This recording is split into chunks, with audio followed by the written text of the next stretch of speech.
혹시 온갖 정보를 머릿속에 쌓아두면서도 정작 내 삶은 단 한 걸음도 변하지 않는 묘한 공허함을 느끼고 계시지는 않습니까?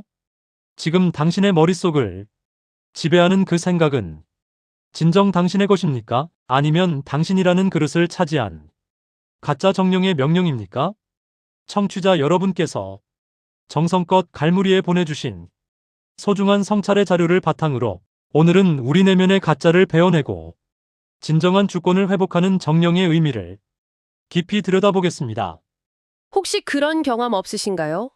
온갖 책이랑 기사를 읽고 또 영상도 보면서 머릿속에 정보는 막 쌓이는데 정작 내 삶은 하나도 변하지 않는 것 같은 기분. 아, 있죠. 네, 똑똑해진 것 같기는 한데 더 현명해진 것 같지는 않은 그런 묘한 공허함 말이에요. 네, 뭔지 알 것 같아요. 오늘 저희가 파고들 자료들이 바로 그 지점을 정말 정통으로 찌르고 있습니다. 발음은 똑같이 정령인데 그 뜻은 하늘과 땅 차이인 두 단어를 통해서 말이죠. 네, 맞습니다. 바로 올바를 정해 명령할 영을 쓰는 정령, 그러니까 정령하고요. 네. 정기정에 실령명을 쓰는 정령, 정링 이 두 가지입니다. 오늘 살펴볼 자료들이 주로 선요와 무문관 같은 뭐랄까 선불교 마스터들의 하이라이트 필름 같은 책들에서 나왔거든요. 아, 하이라이트요? 네, 수많은 제자들의 머리를 꽝 하고 깨우치게 만들었던 그 결정적인 순간들을 모아놓은 기록들이죠. 이 안에서 두 정령은 단순히 단어 뜻풀이가 아니라 진짜 알과 가짜 알을 가르는 아주 날카로운 기준으로 사용됩니다. 진짜 알과 가짜 알미라니 와, 시작부터 정말 흥미진진한데요? 그럼 먼저 그 서설퍼런 느낌의 단어, 올바를 정 명령할 영의 정령부터 한번 파헤쳐보죠. 네, 좋습니다. 사전적 의미는 그냥 올바른 명령인데 자료에서는 진리의 칼날이라는 좀 무시무시한 표현까지 등장을 하더라고요. 이게 그냥 단순한 명령을 아닌 것 같아요. 전혀 아니죠. 선가에서 말하는 정령은 자, 이것이 옳으니 따르세요 하는 식의 훈계가 아닙니다. 아, 그런 게 아니군요. 네, 그건 진리의 엄격한 집행 그 자체가 되는 거예요. 일종의 행동이고 사건인 거죠. 어떤 지식이나 문자에 기대는 게 아니라 깨달음의 본질을 그냥 가감없이 직접 드러내는 그야말로 살아있는 힘입니다. 진리의 집행이라 굉장히 단호한 느낌이 드네요. 그래서 칼날이라는 비유를 쓴 걸까요? 근데 진리가 왜 굳이 칼의 모습이어야 하는지 조금 폭력적으로 들리기도 하는데요. 아, 그거 아주 중요한 질문입니다. 그 칼이 향하는 곳이 바깥이 아니라 바로 나 자신이기 때문이에요. 나 자신이요? 네. 수행자가 나는 누구인가, 깨달음이란 무엇인가, 뭐 이런 온갖 생각과 분별심에 빠져서 허우적거릴 때가 있잖아요. 그렇죠. 바로 그 복잡한 생각의 그물 자체를 단칼에 베어버리는 힘이 정령이라는 겁니다. 아, 그러니까 남을 해치는 칼이 아니라 나를 묶고 있는 밧줄을 끊어내는 그런 칼이라는 말씀이시군요. 정확합니다. 그래서 자료에서는 이 칼을 자비의 칼이라고까지 표현해요. 자비의 칼이요? 네. 망상이라는 가짜나 이래야 한다, 저래야 한다는 그런 고정관념에 사로잡힌 나를 죽여서 그 모든 것에서 자유로운 진짜 나를 살려내는 아주 역설적인 칼인 셈이죠. 와, 나를 죽여서 나를 살리는 칼이라. 네. 그게 바로 정령의 첫 번째 얼굴입니다. 정말 강렬하네요.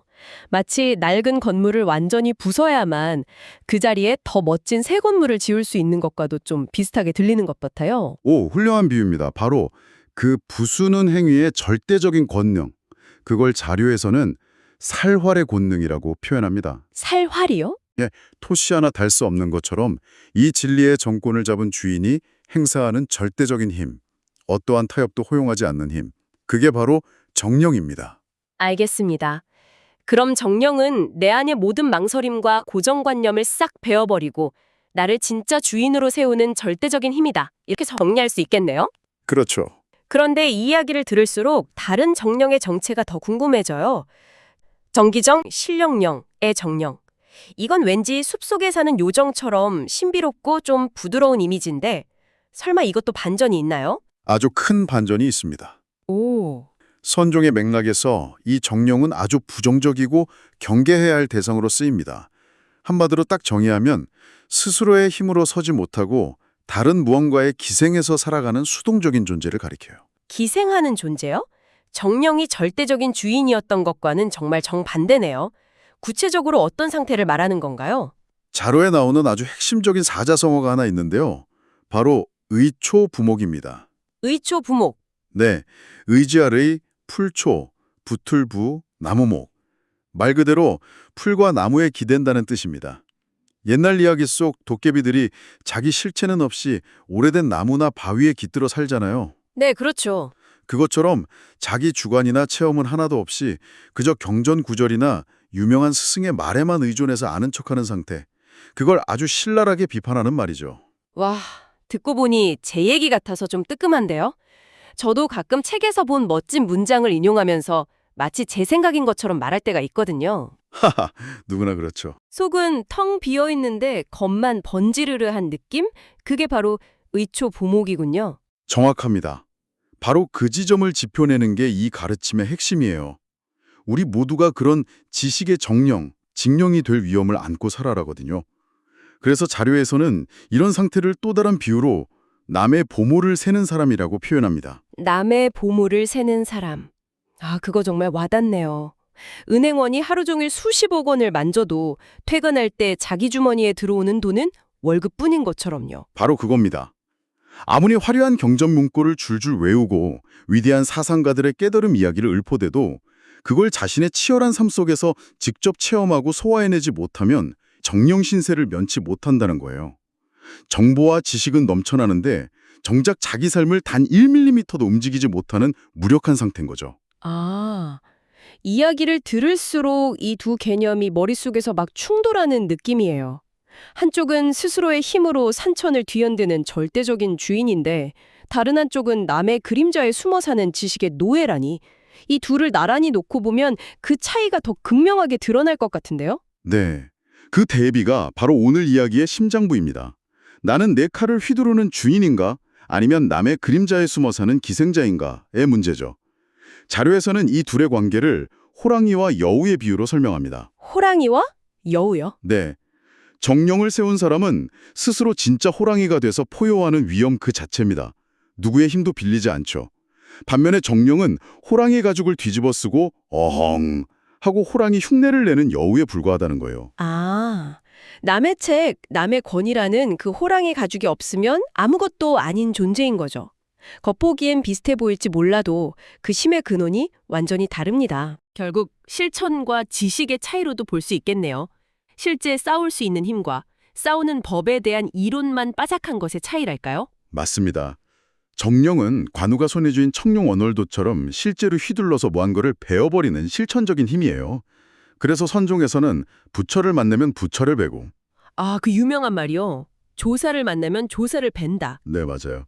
봉불살불, 봉조살조라는 아주 과격한 표현까지 서슴지 않습니다. 그 어떤 신성한 권위나 고정관념에도 얽매이지 않겠다는 선언이죠. 하지만 정령은 그저 부처라는 글자, 깨달음이라는 개념 자체에 갇혀서 평생 그 그림자만 핥고 있는 상태를 말하는 겁니다. 아까 부처를 만나면 부처를 뵈라는 말씀을 하셨을 때 사실 저는 그 말이 잘 이해가 안 됐거든요. 약간 신성모독처럼 들리기도 하고요. 그럴 수 있죠. 그런데 방금 그 조주무자 화도에 대한 자료를 읽어보니까 조금은 알 것 같아요. 이게 바로 정령을 보여주는 대표적인 사례라고요. 아주 정확하게 보셨습니다. 어떤 스님이 당대 대선사였던 조주 스님에게 물었어요. 개에게도 불성, 즉 부처가 될 성품이 있습니까? 하고요. 네. 당시 불교 교리상으로는 이건 100% 있다고 답해야 했습니다. 모든 살아있는 존재에게는 불성이 있다는 게 대전제였으니까요. 그런데 조주선사의 대답은 아니오였잖아요. 없다라고요. 교리를 정면으로 거스르는. 어떻게 보면 거짓말을 한 셈인데 대체 왜 그랬을까요? 바로 그것이 정령의 집행이었기 때문입니다. 질문한 스님은 머릿속으로 불성이란 무엇인가, 개에게도 있는가 없는가 하는 그 지식의 틀 안에서 질문을 던졌어요. 조주선사의 무라는 대답은 그 질문에 대한 논리적인 답변이 아니었던 거죠. 그것은 질문자의 분별심, 즉 있다 없다라는 이분법적 생각의 틀 자체를 그냥 박살내버리는 서슬퍼런 칼날이었습니다. 아, 질문에 답을 해준 게 아니라 질문을 하는 그 생각의 기반 자체를 무너뜨려버린 거군요. 바로 그거죠. 교리라는 부처마저도 배워버린 셈이네요. 그렇습니다. 이 엄격한 명령, 정령 앞에서는 부처라는 관념도 경전이라는 권위도 모두 내려놓아야만 했던 겁니다. 그 스님에게 네 지식에 기대지 말고 네 스스로 답을 찾아라 라는 무언의 명령을 내린 거죠. 생각의 뿌리를 잘라버린 거예요. 와. 자, 이 수천 년 전 선생들의 이 얘기가 오늘을 사는 우리에게 던지는 메시지가 정말 묵직하게 다가옵니다. 정보의 홍수 속에서 우리는 과연 정령의 주인으로 살고 있을까요? 아니면 정령이라는 그림자로 살고 있을까요? 이건 우리 모두가 스스로에게 던져봐야 할 질문입니다. 혹시 당신은 지식의 정령은 아닌가요? 수많은 책과 강연, 전문가의 말을 소비하지만 그것이 당신의 삶을 바꾸는 실천으로 이어지지 않고 머릿속에만 맴도는 장식품이 되어 있지는 않습니까? 그게 바로 현대판 의추부먹의 상태라는 거군요. 네, 맞습니다. 특히 요즘 같은 시대에는 더 그런 것 같아요.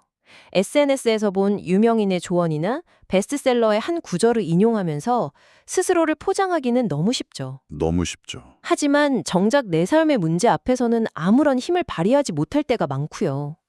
그렇다면 이 그림자 상태에서 대체 어떻게 벗어날 수 있을까요? 자료는 명확하게 이야기합니다.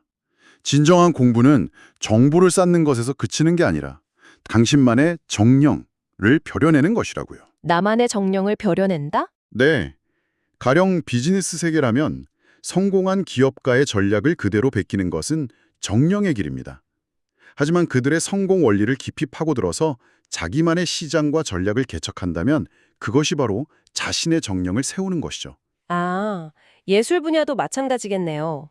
위대한 화가의 기법을 완벽하게 모사하는 건 뛰어난 기술자일 뿐이지만 그들의 정신을 이어받아서 자신만의 독창적인 화풍을 만들어낼 때 비로소 예술가, 즉 주인이 되는 거니까요.